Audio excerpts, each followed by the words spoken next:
नमस्कार मंडळी, आज आहे कामाला. त्यामुळे पण आवरून निघाले बघा कामाला. चला आता पण आलो बघा मधल्या गल्लीत.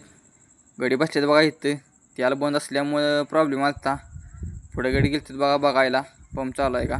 गाड्यांचा फोन आला, त्याला केलं चालू या म्हणून गेलो बघा पंपात. पंपात येऊन बघतो तर लागेल लाईन लांबडी. ही गडी जाऊन म्हणलं थांबा नंबरला. आम्ही थांबतो इकडे जरा बाहेर बसतो तर. त्याला टाकून लई चालू बघा कामावर, कारण गडबड होती. 2 काम होती आज. ह्यो एक बराचसा ढीक टाकत होता वर ह्या पहिल्या मजल्यावर. त्यामुळे पोरांनी लगेच कामं चालू केली. पाट्या घेऊन लगेच झमझम टाकायला चालू केलं. टाकून झाले बघा. वरला काय व्हिडिओ घेतला नाही गडबडीत. दुसऱ्या काम आपल्याला जायचं त्यामुळं. हे आता बसलेत बघा पाणी पिऊन सावलेलं इकडे. हे इकडे लागलेत बघा पाणी प्यायला.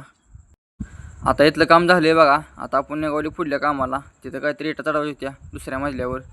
आता इथं आवली बघा. ह्या इटा आपल्या चढवायच्या होत्या दुसऱ्या मजल्यावर. काम केले बघा चालू. आता इटा चढवून झालेत बघा. 1000 इटा होत्या. त्यामुळे काय लय हुशार लागला नाही.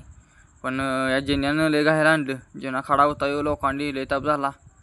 चढताना पण उतरताना म्हणून लय अपघात होत होती जिन्यावर. आता आपण आलो बघा मधल्या गल्लीत. पोरं बसलेत बघा इथं. तिकडे त्यांचा काहीतरी विषय चालला या. परत ना आईबाऊने आज आमुष असल्यामुळं गाडी धुवून बिन पुजून ठेवल्या बघा ओके मध्ये. तर आता आपण आलतो बघा घरला. आजचा ब्लॉग आपला इथंच संपला. उद्याचा ब्लॉग बघायसाठी भावाला एक फॉलो करायला लागतं या.